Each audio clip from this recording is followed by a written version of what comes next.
Хакасская таможня сегодня рассказала о главных направлениях в своей работе. За 24 года существования службы многое изменилось, в том числе техническое оснащение. И сегодня таможенники продемонстрировали журналистам, какие приборы помогают им следить за соблюдением буквы закона.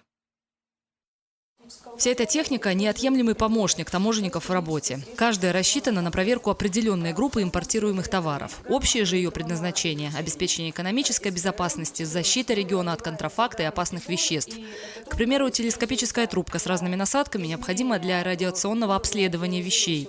Прибор «Регула» помогает вмиг определить уникальный 17-значный код автомобиля, ввозимого из-за границы. Берется магнитная лента, при помощи магнитного сканера сканируется ВИН-номер на транспортном средстве, и при помощи данного программного обеспечения происходит считывание. Сейчас на экране мы увидим перебитые ВИН-номера. А вот этим аппаратом проходят досмотры предметы из металлов, в том числе и ювелирных. Техника без труда определит процентное соотношение сплавов.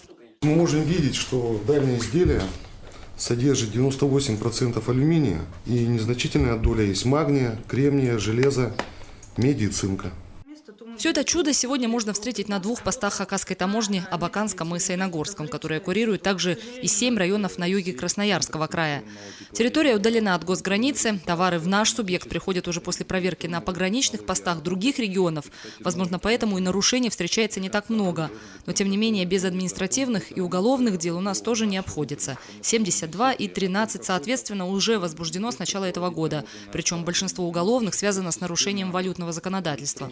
За вывезенные лесоматериалы так не поступила валютная выручка. По 10 уголовным делам сумма невозврата валютной выручки превысила 247 миллионов. Здесь уже мы говорим о 85 тысячах кубов, а это много ни мало больше 1000 вагонов леса.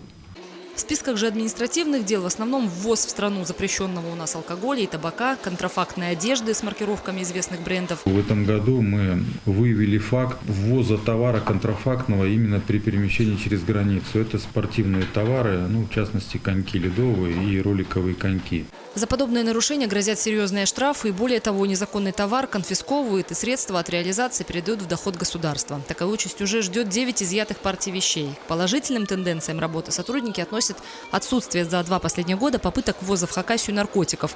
Однако 3 года назад таких фактов было зафиксировано сразу 9, все на Абаканском таможенном авиапосту. Виновные уже отбывают огромный тюремный срок. Наталья Громашова, Антон Новожилов, Вести Хакасия.